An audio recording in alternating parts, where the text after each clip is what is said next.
कान्ताय कल्याणनिधये निधयेतिनाम् श्रीवेङ्कटनिवासाय श्रीनिवासाय मङ्गलम् लक्ष्मी सविभ्रमालोकसुभ्रूविभ्रमचक्षुषे चक्षुषे सर्वलोकानां वेङ्कटेशाय मङ्गलम् श्रीवेङ्कटाद्रिशृङ्गाग्रमङ्गलाभरणाङ्गये मङ्गलानां निवासाय श्रीनिवासाय मङ्गलम्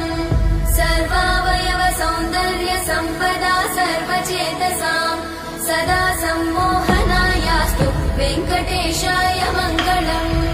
नित्याय निरवध्याय सत्यानन्दचिदात्मने सर्वान्तरात्मने श्रीमद् वेङ्कटेशाय मङ्गलम् स्वतः सर्वविदे सर्वशक्तये सर्वशेषिने सुलभाय सुशीलाय वेङ्कटेशाय मङ्गलम्।